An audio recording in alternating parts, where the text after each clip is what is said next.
오늘부터 특별히 우리 청소년들과 함께 예배를 드리게 되었습니다. 우리 청소년들 함께 주일 예배, 청년들, 어른들과 함께 예배 드리고 끝난 이후에 청소년부 모임을 갖게 되었는데요. 청소년들 너무나 귀하죠.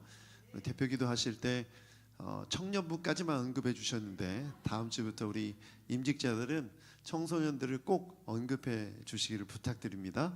서운해요. 별거 아닌 것 같아도 그 이름이 안 나오면 서운하니까 꼭 기도에 우리 청소년부를 넣어주시고요. 우리 청소년들을 위해 격려의 박수, 축복의 박수 한번 하겠습니다. 네. 앞으로는 이렇게 박수도 안 칠게요. 별로. 네.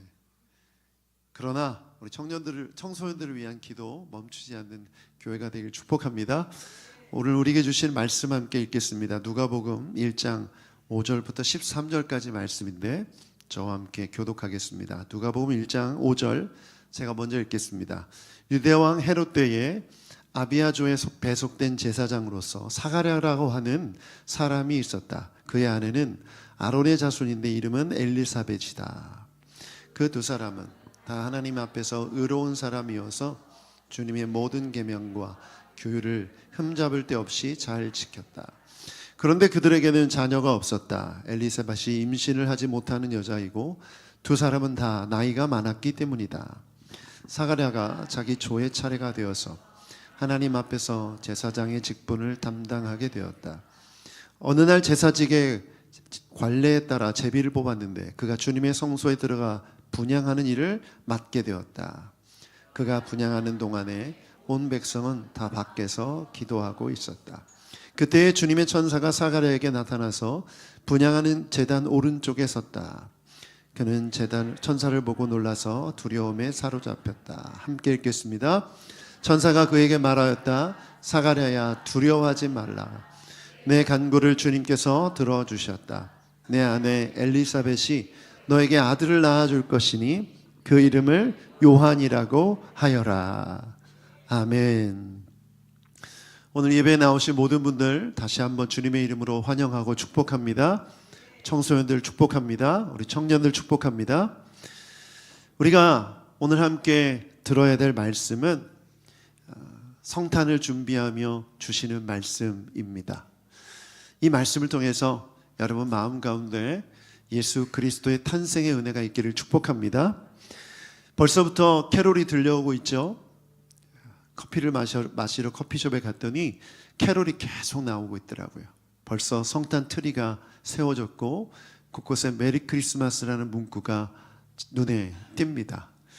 이렇게 상점마다 또 백화점에서 많은 사람들이 이 성탄 트리를 장식하고 캐롤을 트는 이유가 뭐죠?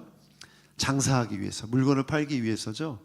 돈을 벌기 위해서 예수님의 이름을 빌려 사용해 열심히 마케팅을 하고 있습니다. 그러니까 문득 그런 생각이 들었어요. 우리 그리스도인들, 정말 예수님을 믿는 그리스도인들은 이 성탄의 계절을 어떻게 보내고 있는가? 이 화려한 음악과 조명 속에서 또 선물을 주고받는 이벤트 속에서 정작 우리가 붙들어야 될 예수님, 아기 예수님의 그 의미를 놓치고 있지 않는가? 그런 생각을 하게 됐습니다. 여러분도 혹시 그렇지 않습니까? 바쁘게 살면서 이 의미를 놓치고 있지는 않습니까? 우리 청소년들은 학교 다니느라 바빠서 성탄절이 다가오고 있는데 별 느낌이 없지 않습니까? 직장인들은 바쁜 회사 일 때문에 별 생각 없이 12월을 앞두고 있지 않습니까? 그래서 교회 역사를 보면 이렇게 아무 생각 없이 성탄절을 맞이하는 사람들을 위해서 대림절이란 절기를 만들었습니다. 대림절. 우리 교회에 가장 큰 두 절기가 있죠. 첫 번째는 성탄절이고 두 번째는 부활절이 있습니다. 그래서 부활절 전에는 사순절이라는 절기를 정해서 예수님의 십자가와 고난을 묵상하며 부활을 기념하기 위해 경건하게 지내는 절기를 지켰고요. 예수님 탄생하신 성탄절을 앞두고는 대림절이라고 해서 25일 성탄절을 앞둔 4주 동안을 예수님의 탄생을 기억하며 준비하는 시간을 가졌습니다. 우리 새누리 교회는 교회력을 지키지 않기 때문에 우리 사순절과 대림절을 지킨 적이 없는데, 제가 말씀을 준비하면서 12월 달 동안 어떤 말씀을 선포할까 고민하며 기도하다가 주님이 주신 마음이 이거예요. 예수님의 성탄을 기다리며 준비하는 시간으로 새누리교회 성도들을 이끌라는 마음을 주셨습니다. 그래서 오늘 대림절을 지키는 첫 번째 주간으로 오늘 말씀을 준비했습니다. 여러분, 대림절은 간단하게 이렇게 이해하시면 됩니다. 여러분 집에 손님이 온다고 생각해 보세요. 손님을 초대해서 손님이 오실 때 가장 먼저 하는 게 뭡니까? 청소죠. 청소하는 거예요. 음식도 준비하고, 또 혹시나 손님이 불편하지는 않을까라는 생각에 불필요한 물건들도 치우죠. 똑같아요. 예수님이 이 땅에 오셨을 때 예수님이 오시는 것을 알고 있었던 사람들은 없었어요. 그러나 예수님이 오신 이후에 많은 성도들은 예수님이 오심이 어떤 의미가 있는지를 기억하고 그분을 우리 마음속으로 모셔드리기 위해 준비하는 시간이 바로 대림절인 것이죠. 그래서 이번 이 대림절을 준비하면서 4주 동안 또 성탄절까지 말씀 제목을 빈방이 있습니까? 라는 제목으로 정했습니다. 어디서 많이 들어봤죠? 아주 유명한 성탄절 연극 제목입니다. 빈방이 있습니까? 사진을 한번 보여주셔요. 가운데 한 사람이 무릎 꿇고 있죠. 네, 빈방이 있습니까? 아주 오래된 연극인데요. 이 연극에는 지능이 조금 부족한 덕구라는 친구가 등장합니다. 이 덕구라는 사람에게 배역이 배정됐는데 아무래도 암기력이라든가 이런 것들이 부족하기 때문에 덕구에게 배정된 역할은 여관 주인이었어요. 여관 주인의 대사는 딱 한마디입니다. 빈방 없어요. 요 말만 하면 돼요. 너무 쉽죠? 물론 대사가 없는 단역도 있겠지만 그래도 대사 한마디가 주어졌다는 게 어디예요? 이 덕구는 이제 분장을 다 하고 연극에 참여합니다. 이제 자기 차례가 됐어요. 빈방 없습니다. 이 한마디만 하면 되는데 막 추위에 떨고 있는 마리아와 요셉을 보자마자 이 대사가 안 나오는 거예요. 덕구가 뭐라고 했는지 아십니까? 막 울먹이면서 너무 불쌍해 보이니까 안 돼요, 가지 마세요. 우리 집에 방이 있어요. 내 방을 쓰세요. 지금 덕구는 연극 중이라는 걸 잊어버리고 자기 방을 내어주겠다고 한 거예요. 실제 마리아와 요셉을 자기 집으로 모셔드리겠다는 이 대사를 한 거죠. 연극은 엉망이 됐습니다. 그 다음으로 진행이 안 되는 거예요. 그 다음으로 진행되려면 마구간을 찾아가야 되고 거기에 준비된 내용으로 이어져야 되는데 연극 방향이 엉뚱한 데로 흘러가게 된 거죠. 그런데 놀랍게도 그 덕구의 대사 때문에 많은 사람들이 감동을 받고 눈물을 흘리기 시작합니다. 정말 순수한 마음으로 원래 해야 될 대사를 까먹고 자기 방을 내어주겠다고 한 그 대사가, 그 말이 많은 사람들에게 큰 감동이 된 것이죠. 예수님의 탄생을 기억하며 오늘 우리는 여러분의 마음의 방을 점검하시기 바랍니다. 정말 예수님을 모셔드릴 수 있는 순수한 마음으로, 또 깨끗한 마음으로, 정돈된 마음으로 준비되어 있습니까?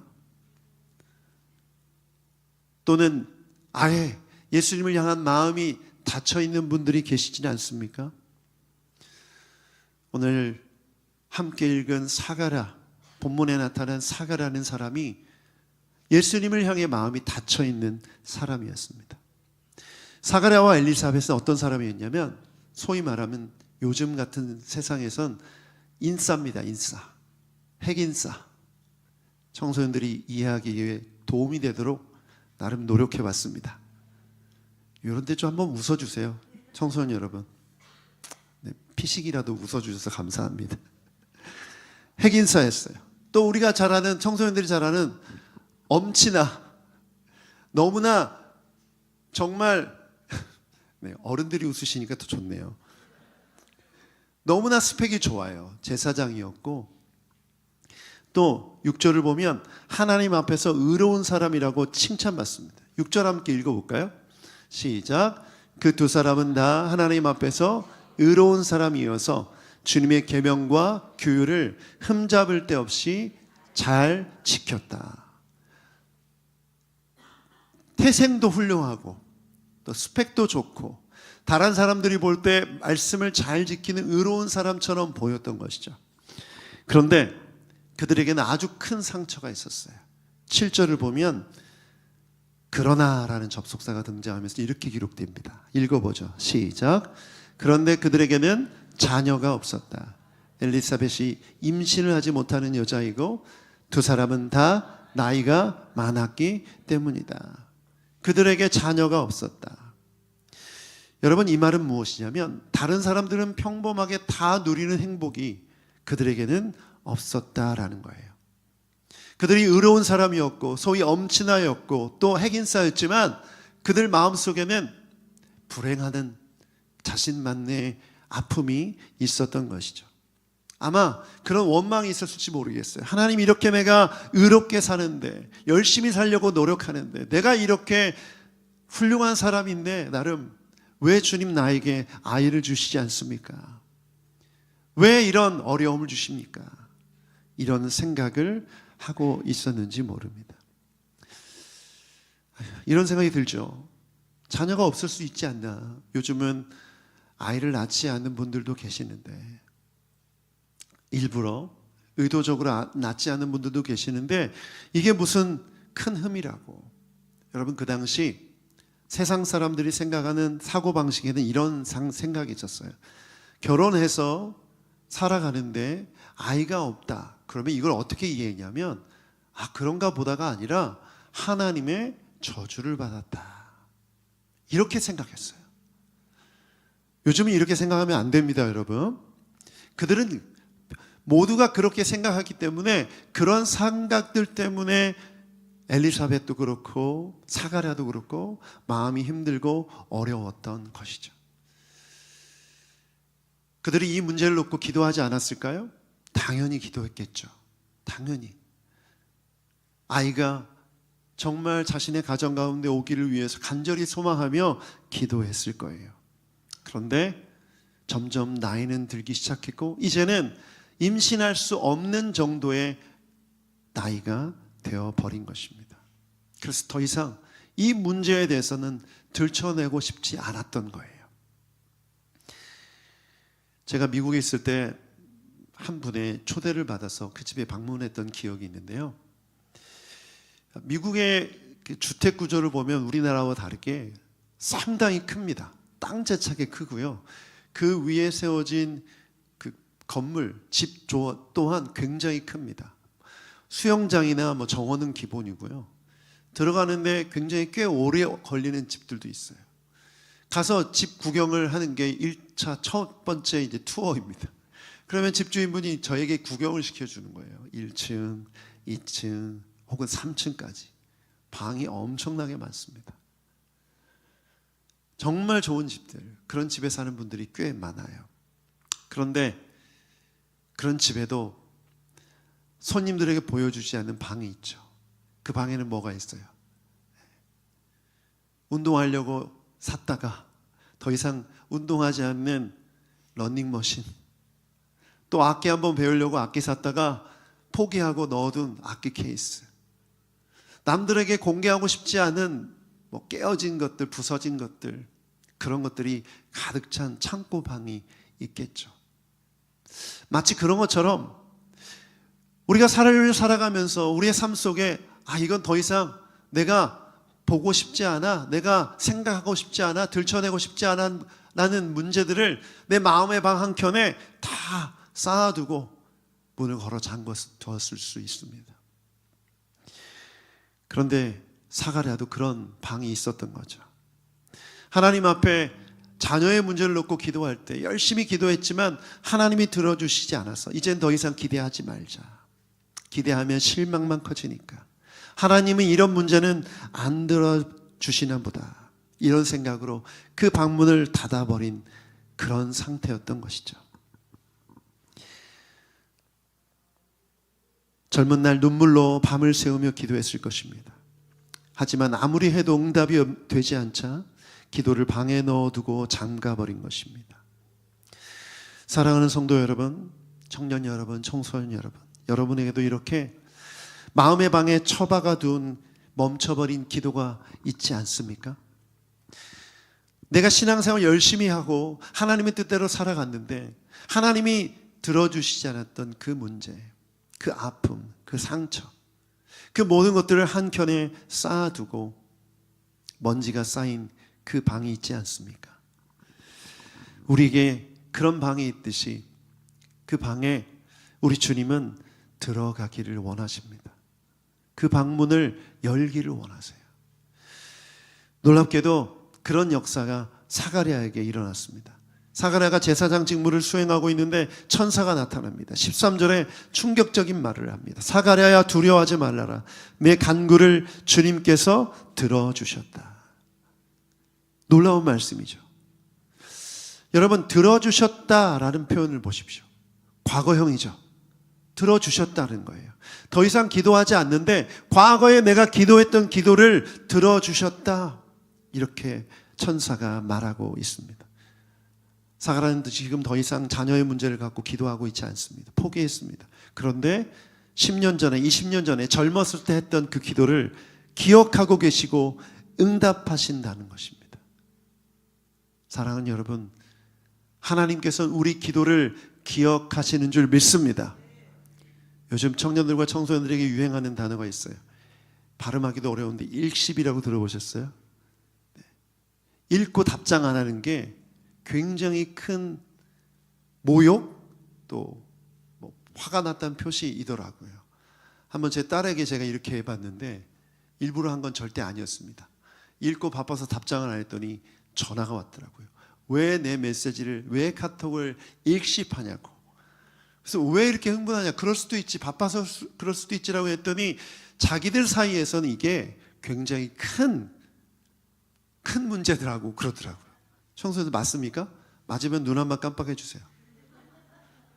그래서 아예 불편한 문자는 아예 안 읽는다고, 카톡은 아예 안 읽는다고 그러더라고요. 어쨌든 하나님이 어떤 분이시죠? 우리가 기도했는데 아무 응답이 없어요. 하나님이 내 기도를 무시하나 보다, 그것이 아니라는 것이죠. 하나님은 우리의 기도를 기억하고 계시는 줄 믿습니다. 다만 하나님의 응답의 때가 아직 안 됐을 뿐인 거죠. 그래서 감리교회 기도의 선구자요, 기도의 목사, 기도의 종이라고 알려진 E.M. 바운주라는 목사님이 이렇게 말했어요. 함께 읽어보죠. 시작. 기도는 결코 죽지 않는다. 기도는 사라지지 않는다. 기도는 하나님의 보좌 앞에 쌓여 가장 적절한 때에 응답으로 쏟아진다. 아멘. 여러분, 우리가 잊어버린 기도조차 하나님은 기억하시는 줄 믿습니다. 시편 말씀을 보면 다윗이 하나님 앞에서 흘린 눈물을 하나님이 병에 담으신다고 고백해요. 여러분이 주님 앞에서 쏟아낸 눈물을 하나님이 병에 담으셔서 보관하고 계신다는 거예요. 그런 그 눈물의 기도를 하나님이 하나님의 때에 하나님의 방법으로 응답하신다는 것이죠. 그러므로 우리가 할 일은 뭐냐면 기다림이에요. 기다림이에요. 내 기도가 응답되지 않았다고 해서 내 마음의 방 한켠에 먼지 쌓이게 가둬두지 말고 그 문을 열어젖혀서 하나님이 언제든 응답하신다는 믿음으로 기다리는 것, 그것이 우리가 해야 될 일인 줄 믿습니다. 1960년대 초에 이스라엘의 마사다라는 유적지에서 씨앗이 발견됐어요. 그런데 이 씨앗을 조사해 보니까 이 씨앗이 처음에 생겨난 그 시점이 약 2000년 전인 거예요. 너무나 오래전인 거죠. 그 유적이 발견된 곳이 헤롯 왕 시절이니까 예수님이 태어나던 당시였던 거예요. 많은 학자들이 이 씨앗을 보면서 이제 이것은 화석이다, 더 이상 생명이 없다라고 생각했는데, 생물학자들이 궁금해서 이 씨앗을 좀 얻어다가 발화를 시킨 겁니다. 그런데 놀랍게도 그 씨앗 중에 한 씨앗이 발화가 되어서 자라난 거예요. 사진을 보여주시면 기사에 인용된 사진인데 이렇게 자라난 겁니다. 대추야자 씨앗이 이렇게 자라났어요. 여러분, 기도는 이런 거예요. 내 기도가 너무나 오래되었고 또 시간이 흘러서 잊혀졌을지라도 기도 자체가, 믿음으로 드린 기도 자체가 뭐가 있기 때문에? 생명력이 있기 때문에 하나님은 그 기도를 기억하시고 반드시 하나님의 때에 응답하심으로 하나님의 역사를 이루어 주시는 줄 믿습니다. 그러므로 여러분이 하나님의 뜻에 합당한 기도를 드렸다면 기다리세요. 반드시 하나님의 열매가 나타날 줄 믿습니다. 우리가 그 믿음을 기다릴 때 우리가 버려야 될 질문이 있어요. 그게 뭐냐면, 하나님 기억하고 계셨다면 왜 진작 주시지 않았습니까? 내가 젊었을 때 아이를 주셨더라면, 내가 힘이 있고 또 다른 사람들에게 축하와 축복을 받을 수 있는 그런 때의 아이를 가졌더라면 얼마나 좋았을까, 이런 생각을 하게 되죠. 그런데 여러분, 우리가 기도할 때마다 반드시 기억해야 될 말씀은 이사야서 55장 8절부터 9절까지 말씀이에요. 함께 읽어보겠습니다. 시작. 나의 생각은 너희의 생각과 다르며 너희의 길은 나의 길과 다르다. 주님께서 하신 말씀이다. 하늘이 땅보다 높듯이 나의 길은 너희의 길보다 높으며 나의 생각은 너희의 생각보다 높다. 아멘.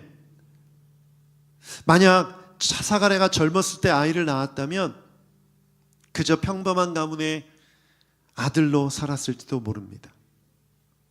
그런데 가장 늦었다고 생각했을 때, 불가능하다고 생각했을 때, 그때 하나님께서 사가랴를 통해서 아이를 주심으로 하나님은 하나님의 역사를 이루어 가셨던 거예요. 여러분, 사가랴가 낳은 아들이 누군지 아시죠? 바로 세례 요한입니다. 예수님의 처음 오시는 탄생을 예비했던 하나님의 사람이에요. 세례 요한이 사가랴를 통해서 태어났습니다. 저는 확신합니다. 하나님께서는 여러분 한 사람 한 사람을 향해 계획이 있으신 줄 믿습니다. 언제 그 계획이 어느 타이밍에 무엇이 이루어지는지 우리가 알아요, 몰라요? 모르죠. 모르기 때문에 기도하는 거예요. 모르기 때문에 기대하는 거예요. 다만 하나님이 신실하신 분이시기에 신뢰하며 나아가는 거죠.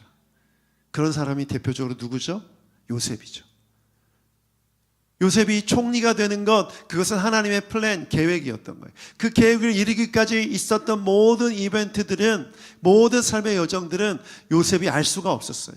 그런데 그런 삶이, 그런 과정이 없었다면 그가 총리로서 하나님의 계획을 이루어드릴 수 있는 사람이 되었겠는가? 그렇지 않다는 거죠. 그러므로 여러분, 하나님은 가장 좋은 것으로 가장 적절한 때에 여러분의 삶에 역사하시는 줄 믿습니다. 팀 켈러 목사님이 이런 말씀을 하셨어요. 함께 읽어보겠습니다. 자막을 보면서 시작. 만약 우리가 하나님이 아는 모든 것을 알 수만 있다면 우리는 하나님이 우리에게 주신 바로 그것을 달라고 기도했을 것이다. 하나님의 계획을 내가 안다면, 예를 들어 사가랴가 내가 낳는 아들은 세례 요한이야. 그리고 나는 정말 나이가 들었을 때 예수님의 길을 예비하는 세례 요한을 낳을 것이야. 만약 그것을 미리 알았다면 그것을 달라고 구했을 거라는 거예요. 내가 살아가는 삶 속에 여러분이 주어진 모든 환경, 그것이 하나님의 계획 가운데 있는 것을 우리가 알기 때문에 그것을 신뢰하고 나아가는 거죠. 모르기 때문에 믿음으로 구하는 것이고 기다리는 것이. 그런데 여러분, 안다고 한들 바뀔 게 있습니까? 없죠. 왜냐? 하나님은 하나님의 선하심으로 우리의 삶을 이끌어 가시고 하나님의 계획을 이루기 원하시기 때문에. 그러므로 여러분, 우리가 주기도문을 통해서 배운 게 뭡니까? 내 뜻을 내려놓고 누구의 뜻을? 하나님의 뜻을 구하는 삶이죠. 그러면 내 삶 가운데 이루어지는 어떤 일일지라도 내가 하나님 앞에서 그 뜻을 구하고 기도했다면 그 기도는 결코 땅에 떨어지지 않고 하나님께 상달되는 줄 믿습니다. 하나님께서 들으시는 줄 믿습니다. 그 들으신 기도를 하나님의 계획 가운데 하나님의 때에 이루어 주시는 것이죠. 저를 한번 따라서 고백해 주십시오. 하나님은 가장 좋은 것을 가장 좋은 때에 주신다. 그래서 여러분이 원하는 거 다 고백하세요. 괜찮아요. 여러분이 구하고 싶은 건 다 고백하세요. 우리 청소년들 다 기도하세요. 좋은 대학 가고 싶으시면 구하세요. 중요한 건 뭐냐면 그것이 이루어지지 않을지라도 그것이 나에게 좋은 것일 수 있다는 것을 믿고 기다리는 것이죠. 여러분, 이런 믿음이 있기를 주님의 이름으로 축복합니다. 아멘. 그러므로 이제 우리가 해야 될 일은 무엇입니까?